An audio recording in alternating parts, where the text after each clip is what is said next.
Hello. Can you see me? Am I around? Everyone okay? Alrighty. I should probably mute that, would be a good idea. Okay. Hello. See, always technical issues. Oh, and to start the stream. Okay, that's the music for this week. Okay. The reason why I'm doing this stream is something that has been put on by the New York Post. So the New York Post is, I'm hoping that will share my screen. Maybe not. Okay. Oh, here, the sharing screen.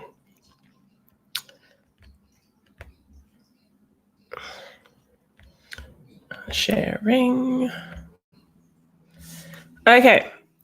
So this New York Post put up this really shitty thing about the male birth control injection is almost ready for penises.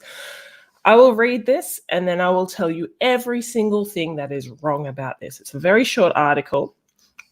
It's also in the New York Post, which we all would probably know is not the best place to go to. So it says, would men endure a shot to the groin to prevent pregnancy? Indian researchers think so. Then it talks about the people who've done it, who have successfully completed a clinical trial on injectable male contraception. So basically, everything's all good. Trials are over. And all the success rate. I'll talk about this a bit later. However, the problem with this New York Post is the first thing it does is say it's suggesting that it gets injected into the penis. It doesn't. It gets injected into the vas deferens. And this is a product called Resug or basal gel. So basically what it is a product that is injected into the vas deferens. It is a polymer, which was based on polystyrene, called styrene maleic anhydride. And basically, they're not entirely sure how it works. There's one thought is that it blocks the sperm from leaving the testicles through the vas deferens, which is the tube that that carries the sperm from the testicles. The other one is that it is charged and it actually destroys the sperm as it goes through. It sounds painful. It really does. And I actually don't blame guys going, I don't know. But it is actually less invasive than the vasectomy, which seems to be a fairly common and acceptable way for men to have permanent side effect free contraceptions. Thank you, Jasa. I still believe that vasectomy is a better and healthier option than fooling around with the innards of a woman. That is true. Unfortunately, the vasectomies are not generally reversible. They can be, but it's not that common. However, the basal gel / Resug has been around. It's been researched since the 1970s, 1980s. So this information and this study has been going on for literally decades. Looking in the pink, by the way. Am I looking pink? I'm not sure what you mean by that, Jessa. Anyway, and Jen basically says, yes, they glue the testes, and that's basically what they do. And so the thing about this one is that it is reversible. It also has less side effects than a vasectomy, because a vasectomy can cause sort of pockets in the testicles where the sperm doesn't get reabsorbed back into the body. And apparently it can be quite painful for men. But because of, oh, thank you, sorry, Southern for looking good. Okay, thank you, Jassa. So, Hey, Osman. So yeah, that's one of the side effects of a vasectomy. It's not common, but apparently that's what can happen. However, with basal gel, that's actually not a problem, because the sperm still actually can get let through the body and through the penis during when the man comes, but they get destroyed as they go through the vas deferens. So digital demonic Davros has it. So this has been tested on every ethnicity or age range to be targeted. I don't think so, because the trials have only been around in India, which I will get into a bit later with that. So anyway, so this is a very promising form of male contraception. It is extremely effective. From the New York Post, they said it's 97.3% success rate and no reported side effects. So 97.3%. Oh, Mel's here. Okay, I'll also bring Mel. Scientist Mel is on. So hello, Mel. Hello. I'm talking about that New York Post that you retweeted as well, because that pissed me off probably as much as it pissed you off. Injecting into bananas. If your penis looks like a banana, you have a lot more problems than you realize. So thank you so much for joining me, by the way. I really appreciate it, because you probably would be able to explain things a lot better than me. Oh, not a problem at all. I'm excited to be here. Thanks for having me. And so I'm sorry, we were supposed to be on my channel, and then we had like really bad technical difficulties. Which turned out to be good, because I had to work after that anyway. So. Anyway, so I was just about to go into the statistics of the effectivity of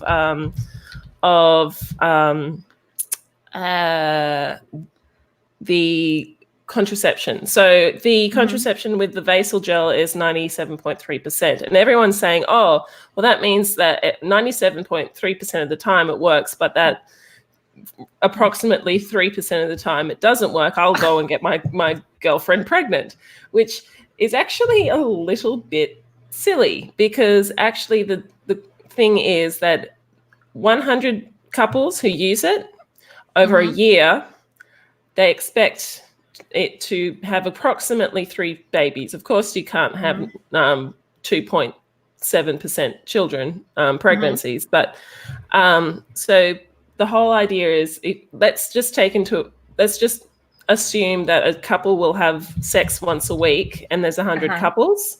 That means that there's 5,200 instances of sex, of which approximately 3 pregnancies will occur. Right. Yes. So it's a lot more effective than what people thinks that it is. Yeah, it's a lot more effective. Yeah, it is a lot more effective, and it's non-hormonal. It's not a hormone. It doesn't alter anything hormone-wise.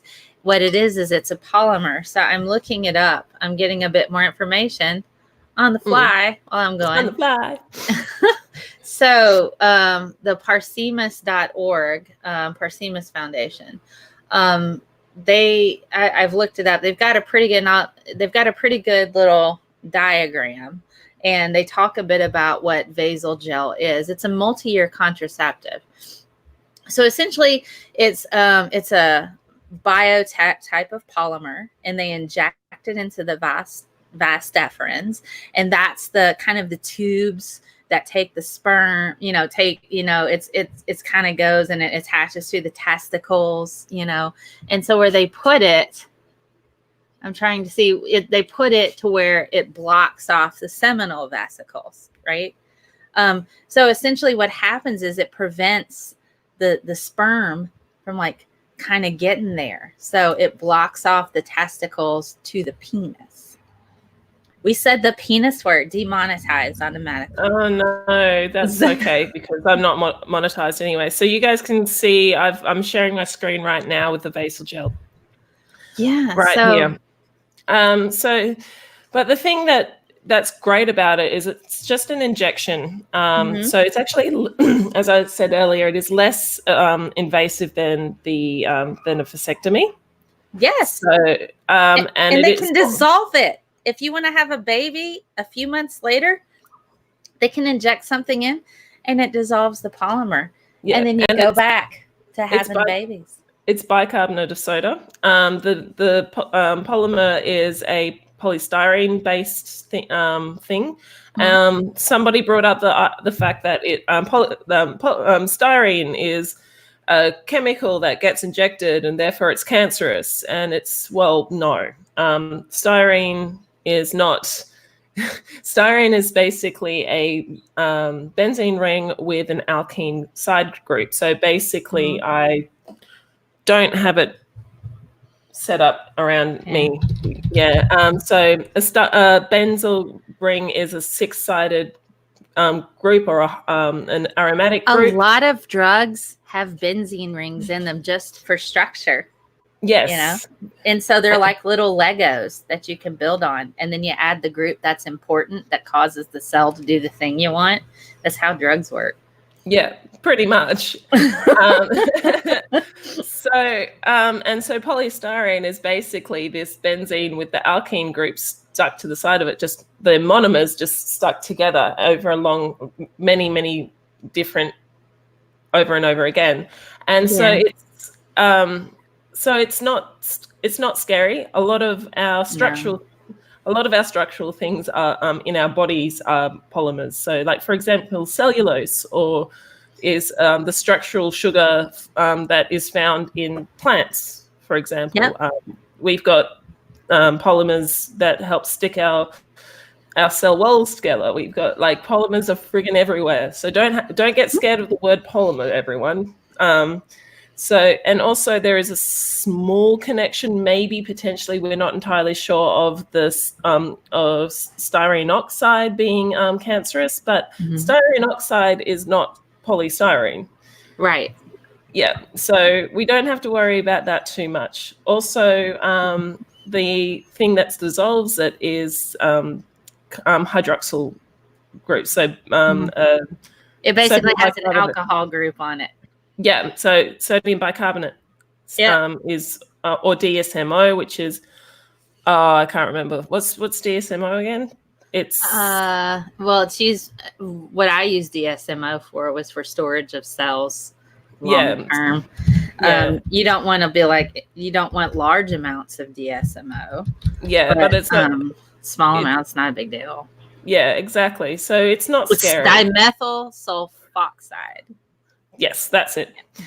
And the alley cat makes a good point. Correct me if I'm wrong. Don't we eat certain kinds of polymers? Yes, we do. We eat polymers all the time, guys. Yeah. Don't talk about starch and potatoes or anything. Yeah, that's terrifying. Carbs are polymers. As I said, cellulose. Fatty acids are polymers. So there's lots of polymers out there. Anyway, so just a Southern atheist. Yes, polymers are just a mer stuck together. Yes, poly means many, mer means unit. So a little bit of science jargon. If you have a DNA polymerase, if it ends in ASE, it's an enzyme. So DNA polymerase, polymerase, is an enzyme that makes many units of DNA. So guess what an RNA polymerase is? Enzyme that makes many units of RNA. And also polymers are a bunch of mers stuck together. So you've also got a whole heap of mermaids holding hands. That's right. Unless they have a penis. If they're in guys, then they're mermen. That's true. But it's mermen in your past deference, guys. Yeah. They're all sitting around holding hands saying, no babies today. No babies. So yes, Meredith Richardson, yes, it is actually reversible. So and it is not hormonal, so it won't make you crazy. Exactly. And it has been studied since the 1970s, I think, isn't it? Or something like that. I know they started developing, according to the Parsemus Foundation, they started developing it in 2010. They just started developing the basal gel. I don't know how long this has been studied. It started in India, I think, in the I can't remember, but it was originally called RESUG, which is reversible inhibition of guidance under reversible inhibition under guidance or something like that. And it's basically the same thing. It was just picked up by the Parsemus Foundation because it wasn't able to get off the ground in the US because the US doesn't accept clinical trials from other countries. Ah, I see. Yes. So the Parsemus Foundation had to pick it up and they relabeled it. And they're also putting things like iron in it to iron in it to try and even make it so they can run a magnetic field through it, so it breaks up the gel, and so they don't even need a second injection to get rid of the polymer. Because running that strong electric magnetic current through the gel will break up the polymer, and it'll allow the polymer to be pass through the penis. So it's just one injection per vas deferens. They also numb the genitalia, like the balls before they scrotal sac. The scrotal sac, yes. Yeah, we can do, if for some of you guys maybe it's like this, or like it's this. It's fine. It's fine. We're not scrotal shaming. Some are one-handed, some are two-handed. It's okay. Mark Sousa makes a good question. What would the religious groups in the US say about the male fertility control? Probably something along the lines of what they said about female fertility control, that it's evil and sinful and you should just shut your legs. For dudes, it's going to be far too painful and invasive. So they can't possibly do that because oh my God, all of the things that women have to do to not get pregnant compared to a shot in the balls. Yeah, it's sort of, I can understand why guys are like, I don't want it. And things like this New York Post does not help because they're talking about, they say it's an injection into the penis. Like if you just read the headline and you don't even look into it, guys are like, no, I don't want it. And that is totally understandable. Yes. I don't care. I don't care because me being female and Mel, I'm assuming you are female because last time, and we both know what it's like to be on contraception. We have wombs. Womb holders. And just simply hearing, just your PMS, for example, just to hear guys go, no, I don't want an injection into my balls, kind of goes, I can't. Okay, so a little personal information. I can't take hormonal birth control. I can't do it. It messes with my brain chemistry. Even the smallest dose. When you're supposed to come off of it every month, I have so many mood fluctuations that when I'm supposed to come off of it and have a normal cycle, it's like it throws me into a depression to where I can't even form sentences. It's like I'm crying nonstop. I can't function as a person, and I cannot even speak. I don't have the mental clarity to even have a conversation. And I'm like, I can't do this. Yeah. I had the Depo shot once, the Depo Provera. I had that shot once. I had irregular menstrual cycles for 10 years. Wow. I had like every 2 months I would have a period. And I'm like, from one hormone shot that messed me up. that badly. I can't do it. And so it's like, even with the Plan B pill, it doesn't work if you've already ovulated. So if you've ovulated already and your condom breaks, you go take the Plan B pill, completely useless. So, and then the IUD is extremely invasive. Usually you have to take days off of work, like 2 or 3 days off of work just to deal with the pain. And sometimes it doesn't always set. So then you got to go back in and have it fixed. And then the kind you like inject into your arm. It's like all these invasive procedures just for women to try their best to not get pregnant. And then in the US, they're like, oh, well, you can't get an abortion either because babies. And you're like, oh my God. So it's really hard for me to go like, hey guys, I'm feeling sorry for you because you might get a shot in your balls one time and it'll last like 10 years. And and it's not even hormonal. You won't even change who you are. You won't fall into a depression. You won't have any severe pain, minimal kind of side effects. And no, it's not in your penis. Shame on you. It's definitely shame on you. I can't. It's hard for me. It is hard. It's like, I can see why a lot of women are going, just get over it. Just get the injection. And I can see, and it's totally understandable. Yes.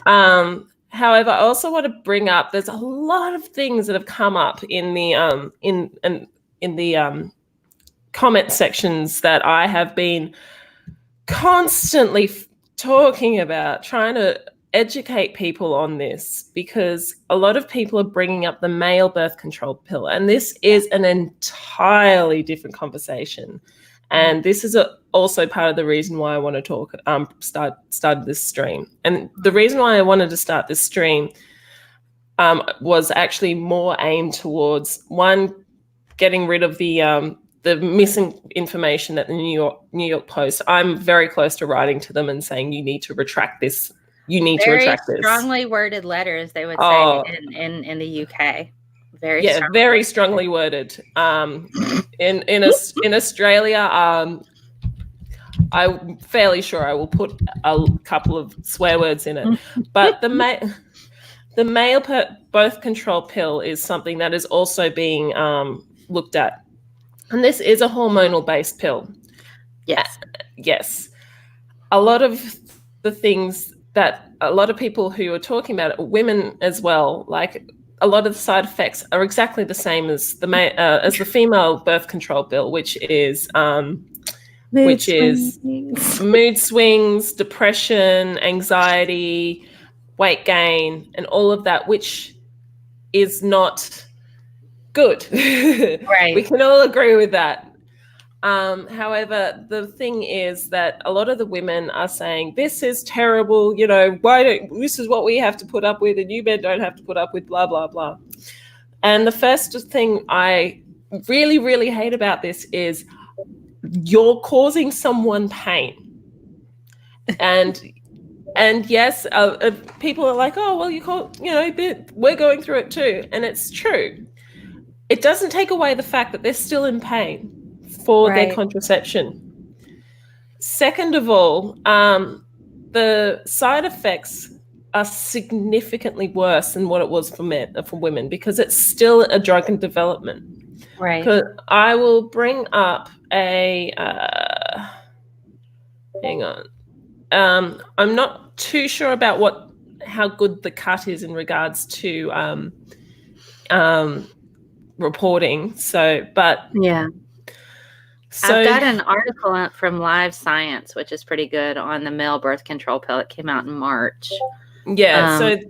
So the one that I'm doing, it was actually November the 3rd, 2016. But basically, this study was halted because of safety concerns raised by an independent safety review board, not because men couldn't handle the side effects. Additionally, Additionally, one of the study participants committed suicide and another was unable to regain sperm function. So the safety review board determined that the risks to the study participants outweighed the potential benefits to the study participants. Most of the reported side effects appeared to be coming from only one of the centers, from only one of the centers where the study was being administered, Gunter noted, so the scientists are likely planning on analyzing that disparity. So it was halted because of an independent review board. Mm-hmm. Also, one of the other things that is not commonly talked about is the reason why a lot of the reason why male birth control pills are so much more difficult to develop than the female birth control pill is that you've got to take into account the side effects. So if you've got the side effects of something is worse than the thing that it's wanting to prevent, then you actually can't continue on with this study. Right. So unfortunately, fortunately for men, but not for women, unfortunately, men don't have to have the physical side effects of being pregnant. Women, on the other hand, do. So the way medical ethics show that drug development shows is that weight gain, depression, all of that awful crap that women go through is less severe than the fact that a woman can get pregnant. Yes. Men, on the other hand, do not suffer from pregnancy, so their standard for side effects is significantly lower because they can't have children. Yeah, so they won't build that kind of shit. And pregnancy permanently alters your body. It doesn't go back. It doesn't go back. You stretch out your abdominal muscles, your organs all spread out in order to compensate for the child. Your skin stretches. You get stretch marks everywhere. You get the saggy skin later. It doesn't go back. It can if you're really, really young, like 17, 18, some odd years old, and you have a baby, you're more likely to bounce back from that. But, later on, your body, it's you, and you age. Women age faster. A little bit faster when you're growing a baby in you because you give up some of those resources to grow this child. So it's like it's a trade-off. So men's bodies aren't permanently altered when you get pregnant. I mean, certainly their life does, but so does the woman's for having a baby. But you undergo, in some cases, for some people, extreme body changes, and it never goes back, and it's permanent without surgery. You have to get surgery in order to get your body to go back the way it was, where they have to push your muscles back in, put everything back in there, cut off any excess skin that was stretched while you're having the baby, and then stitch up, and then you got scars. So it's like, and then when you turn 80 years old, you're more at risk of having prolapses. Pregnancy tends to not be talked about in that sense very often. No, it's romanticized as this glorious event. And if you've watched any pregnancy, like birth videos at all, there's nothing romantic about it. It's disgusting. Women poop on their children. It's like watching a horror film, like Alien, except coming out of orifices. And then the baby's all blue and has a cone head. And you're like, what is this? And then the woman, she's freaking exhausted, and it's like, here's your baby. And then there's the whole separate thing of postpartum depression that people don't really tell you about. And the fact that you may not really connect with your baby after you have your baby. So there's this expectation for you to automatically connect with your child. And that doesn't happen either. So it's like, that doesn't happen with everybody automatically. So you have all of these pressures. And then the whole baby shower thing where they dote on you. And they're like, here, let's rub your feet. Let's do all these amazing things. And then you have the baby. And then they're like, oh, where's the baby? That's off, man. Where's the baby? Oh, yeah, that's nice. You look better than before. You're still gross looking, but good job on showering today. So it's like, so I've seen this happen so many times, and I'm just like, where the heck are they? People are just like, having a baby is a glorious thing. No, it's not. It's terrible. I saw a woman once who had to have a C-section because her baby was so huge. Is actually my cousin's wife. Shh, I won't say which one. And then we went over to her house, and she just looked like she was on so many drugs because she had a C-section, and she just didn't care. Like, her boob was kind of hanging out a little bit, and we're like, oh my God. And they're like, here's the baby. And just like, yeah, I know. Yeah, it's awful. So that's why female birth control pills tend to have the acceptable level of side effects, inclusive of the increase of risk of some cancers, although it has been shown to be protective against other cancers. You've also got the depression, which still happens if you get pregnant. You know, the hair changes in your hair still happens when you get pregnant. So all of those side effects actually happen if you get pregnant anyway. So that's why the female birth control pill has that lower level of standards when it comes to that. So that's one of the misconceptions, and one of the things that really pisses me off when people are like, oh, men can handle that because we've been handling this for the past 40 years. And it's like, well, actually, no, let's not make this into a misery Olympic. A scar comparison or a peeing contest or something. Yeah. Don't worse than yours. Yeah. Yeah. So I wanted to bring that one up too, because that's another misconception. Another misconception that was constantly being talked about in the is that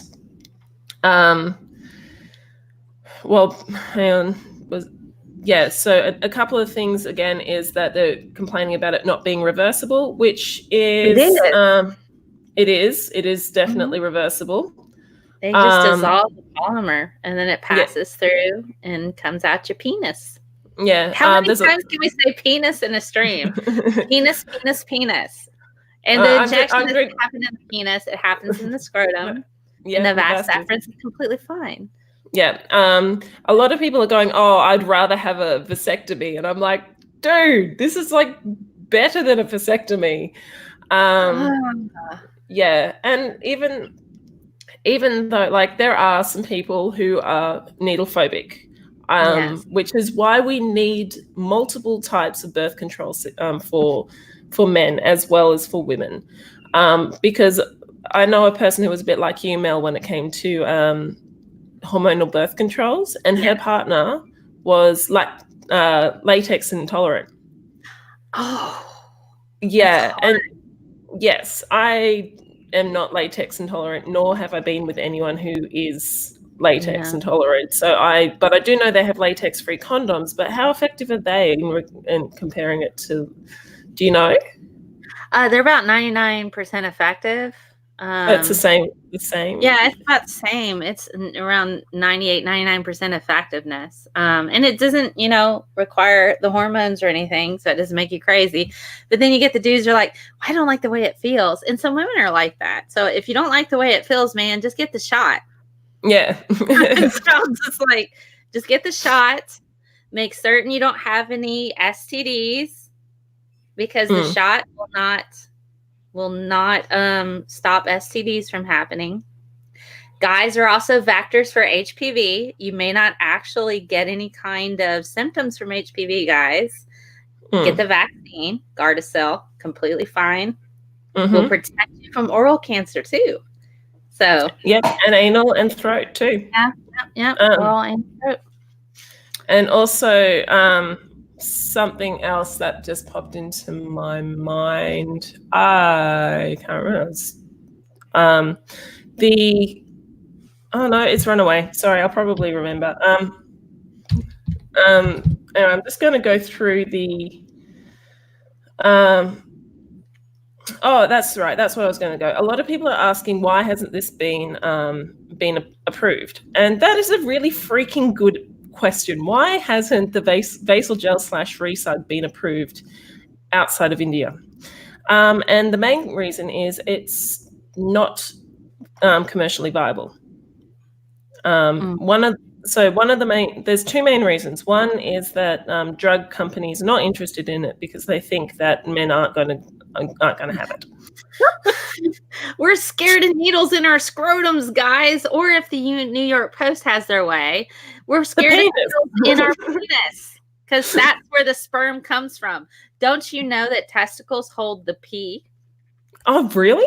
That's where the pee is. The pee is in the testicles. That's what that is. The sperm is totally in the penis.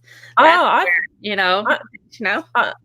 thought I'm wrong then because I actually thought it was the bladder that held the pee. But you would think. But if we're just gonna make up stuff like the New York Post. And by the way, again, if your penis looks like a banana, you need to go to the doctor immediately. You might have an erection that's turned yellow. I don't know what that is, but if you're still hard and yellow, go to the doctor because you might have liver failure too. Yeah. Jaundice penis.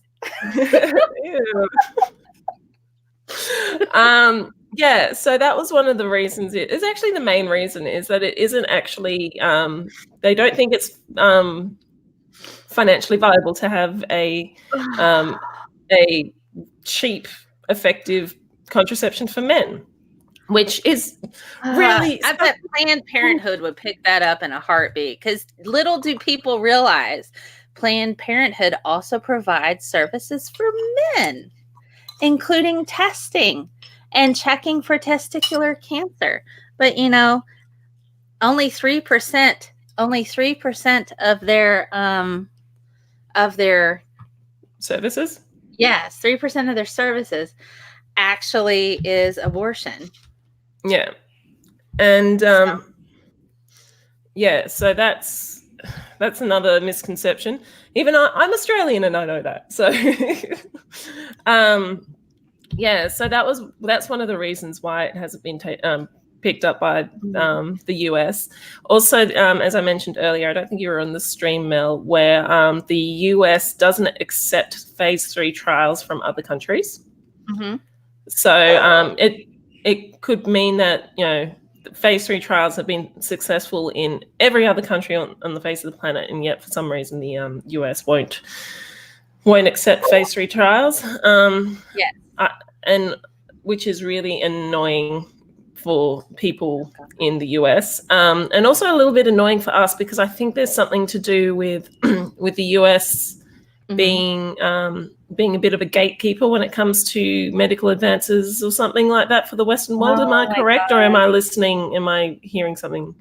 Am I learning something differently or something? Have I heard differently? I'm not certain. I think there are lots of restrictions that for instance, like the FDA goes through. So trials will have to probably happen stateside first.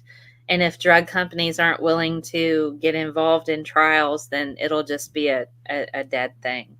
But I can't imagine that there wouldn't be some kind of stateside drug company that wouldn't want to get involved in some kind of human trials.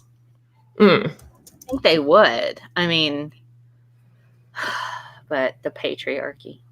The patriarchy, yes. We can't possibly, stop. I mean, it's weird because Ohio, okay, as an aside, Ohio is trying to present a bill right now to force OBGYNs to reimplant ectopic pregnancies in a woman's uterus. I heard about that. That's hideous.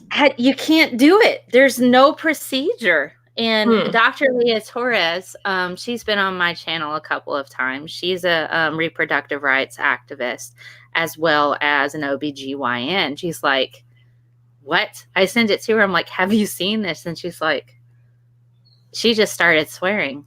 She's just like, there's no FDA approved procedure to do that. When you remove an ectopic pregnancy, you damage the tissue And so it's not a viable fetus or embryo. No. It's not even it's not even a fetus yet. It's an embryo. It's not even viable tissue. So it's like, is it a zygote? yes, it's like, yeah, pretty much a zygote. You know, it is just implanted in the fallopian tubes, and you destroy the fallopian tube. So it's like, and it's extremely invasive and painful, and you know, for a woman to go through, and traumatic, particularly if she was actually trying to have a baby. Now she's lost a fallopian tube. Her chances are reduced now. So she's just like, oh my God. So this is part of the Ohio heartbeat bill. If you can detect a heartbeat, you can't get an abortion. So it's like, we're not allowed to abort our babies or whatever. Not even babies. They're not even freaking babies. They're freaking fertilized eggs. And then now they're trying to force us to go, if we have an ectopic pregnancy, to try to make an unviable zygote viable magically and implant it into a uterus. I'm like, it's like they're completely trying to, if they were to do, if some drug company were to go and say, okay, let's do these trials, then this would completely change the game to where people couldn't control a woman's body anymore. Yeah, I'm like that's the way I'm seeing this. They're like, they want to maintain control of the magical uterus in women somehow, and this is how they're doing it. They've passed a law saying that companies don't have to provide birth control to pay for that as part of the insurance. So you can, I'm religious, we don't do birth control for our company, so they can completely eliminate that. So even if you work for a company, you might have to pay for birth control out of your own pocket based on how they set up the insurance policy for where you work. So that's allowed. They're trying to eliminate abortion prior to 3 months. They want it. You have like 6 weeks to get an abortion in some states. So they've eliminated that. So it's probably unlikely for a company in the current administration to pick up, a pharma company to pick this up and run all these trials, because, you know, then it's going to change the game. We're like, well, now we can't control women's bodies so much because dudes can also have this as well. Yeah, they can have this as well. Talking about ectopic pregnancies, and then we'll head back onto the male birth control. I actually have a friend, and I was going to answer this to Amanda in the chat, but I thought I'd actually talk about this. I had a friend who had an abortion. She was pregnant, but she didn't realize that she was pregnant with twins, one of which being an ectopic pregnancy. She almost died. Like, she could have been killed. She had a contorted ovary. Yeah, it was pretty scary. It was very, very scary. So yeah, there's that's one of those. Yeah, the legal causing these issues to happen can actually and will actually kill women. So going back to what we were talking about with the basal gel. This is a very, very, very important and very promising drug that can definitely change the game. I know when I was with my partner and I had the implant in, which is the rod in the arm. The first time round, I loved it. I thought it was great. Second time round, I went absolutely nuts. And here's probably a bit of an anecdotal piece of evidence. Not that I really think that anecdotal evidence really means a lot, but it just kind of shows a bit of the attitude that people have towards females having female and male contraception. Is that I had my implant in, and this was before I knew about basal gel. And I basically looked at him dead in the eye and I said, "You're going to have a vasectomy. You don't want children. You've told me that 1,000 times before." And we were about 24, 25 at the time, I think. And I said, you're not having a child. You don't want one. You've said it your entire life. Get a fucking vasectomy because I'm going absolutely nuts. And he kind of rubs it and goes, "But we're doing so well on it." And I probably should have punched him then because I was going through, and I would not be surprised if the implant, like, I didn't stay with that partner, but I would not be surprised if that that the Implanon was a major contributor to us breaking up, because it just drove me nuts. That would make So me nuts too. yeah, it drove me crazy. And when I moved away from, we broke up, I moved to the city that I live in now, and I got it taken out, and within a week and a half I was completely fine. I'd lost a lot of weight, and I just was like, I feel really good. Also, I had an issue where a condom broke, so I had the morning after pill, and 6 months later, just before I had my period, 3 days, I had probably what would almost be described as PMDD, which is like PMS on steroids. I just, for 3 days, I just went nuts. I was crying. I was just like, I couldn't get into my gym, and I was just bawling my eyes out because my gym card wasn't working. Like, and that I know how you feel. I actually have crippling anxiety, and I get like a week before my cycle, I get crippling anxiety. I actually set my phone to let me know when Hell Week is coming. Yeah. So I'm like, next week, here we go. So I have to actually plan.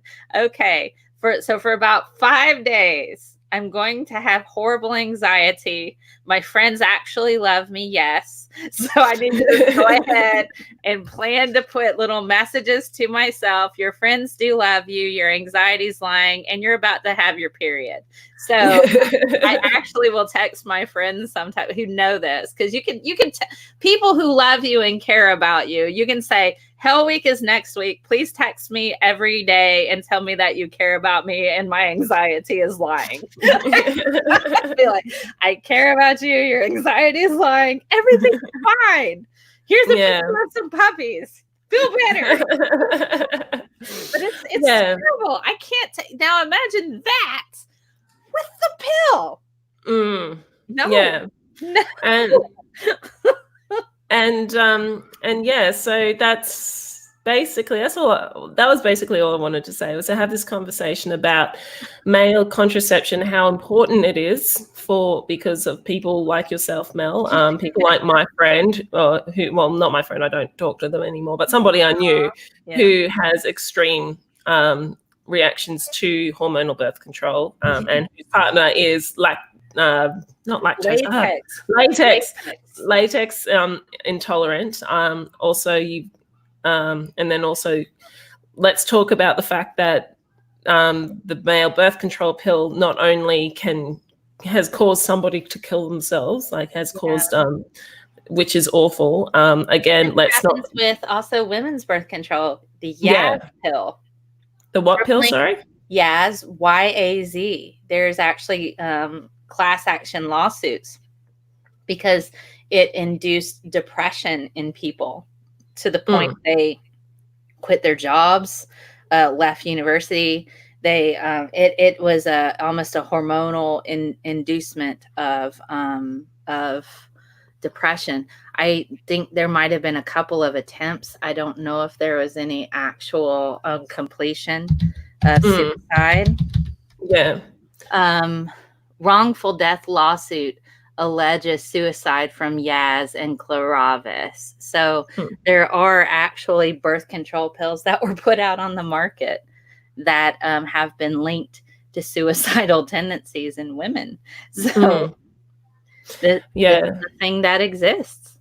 Also, something I probably should have brought up is that a lot of people in this thread was also arguing the fact that women tend to have their pain ignored by, and that is true. Studies have shown that it is a common thing that women's pain is ignored. They're more likely to be put on antipsychosis medications when they're experiencing pain. They're also more likely to have issues with heart disease, like when they have heart attacks, they're more likely to be treated for anxiety rather than an actual heart attack. So it has actually, this attitude has killed people. But I also want to talk about the fact that men's pain in regards to this hormonal birth control pill has been minimalized because we're using the same arguments. You know, just they can get over it, or you know that. And it's not, that is not okay. Women need to recognize that we also are, like, our pain is being dismissed. We need to not dismiss the pain of men when they're on any birth control or at all. Like, we need to also take that into account as well. So there's I want to bring up, there's a viral video, well, no, a tweet, and I can send it to you here on Streamlabs, of a nurse. And this goes along the same lines.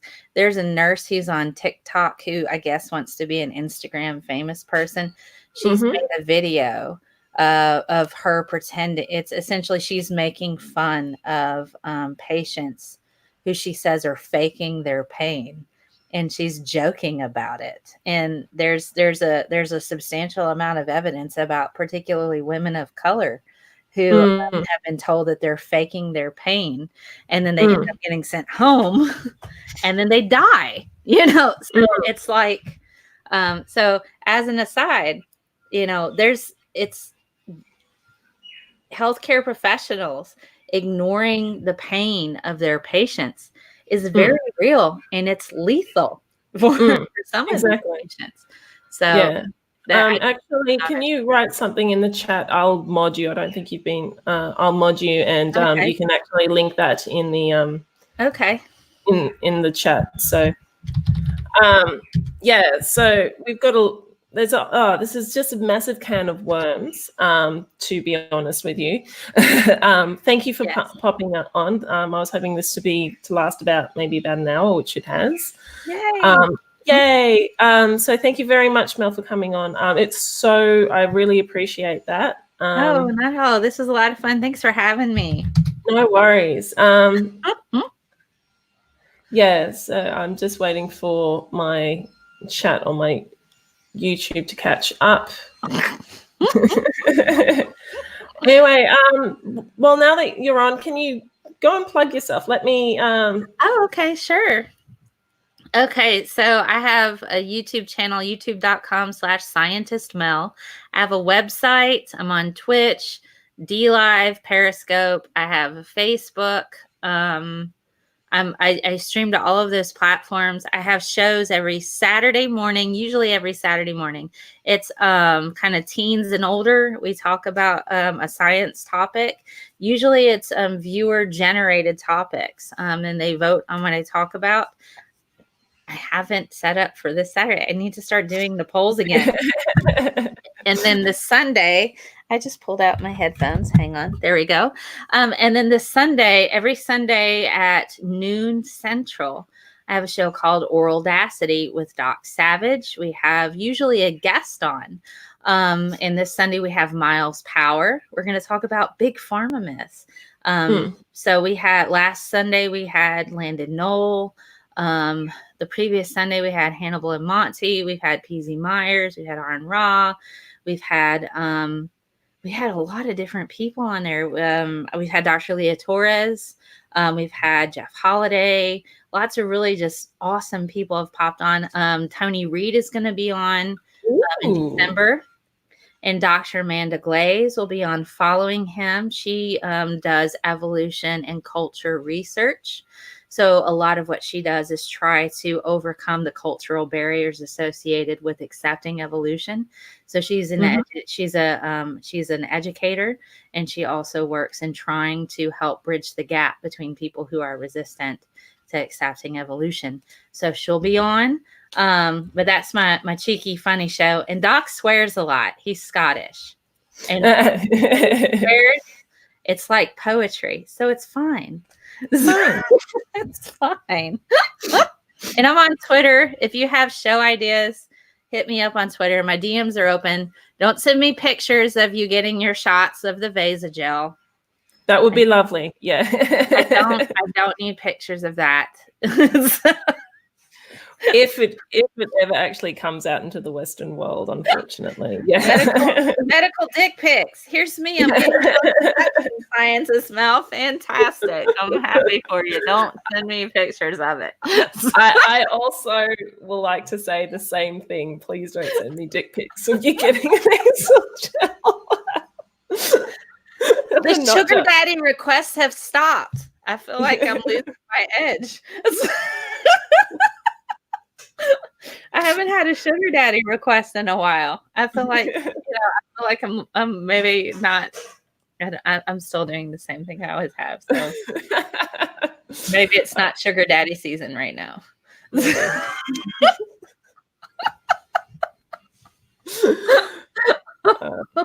There you go. And thank you for having me on the show. We're going to sort out a time to have her on This Week in BS, which is a show I have periodically. I do a show called Spirited Science every once in a while. It's been a while. That's the one where we drink a lot and talk about a scientist. And we make a cocktail associated with the scientist, brand new recipe, which is a lot of fun too. So the Michio Kaku is quite nice. Which is what? It is a bit of peach brandy mixed with a nice bourbon, and it has a little dressing of a nectarine, and it's just, and a little splash of ginger beer. It's got a little bite, and it's quite nice. It's quite nice. I will do that. I will do it. All right, thank you. And also thank you everyone for joining. Don't forget to press the like button, share, subscribe, ring the bell. I know I don't do that, but may as well chill everything. So yeah, you'll be able to find me on Twitter. That's really all you'll be able to find me. And yeah, so thank you very much for joining, everyone. I really appreciate it. Also, thank you, AR. If don't forget to go and watch the Leah podcast. That's got Grey Skeptic Mac and Mel's been on it as well. They are absolutely gorgeous people there. Notja, can you just put a link to Leah in the chat for me, please? So anyway, everyone, I hope you all have a lovely day, evening, night, wherever you are. And don't forget, don't give yourself the raw prawn. Bye. Bye.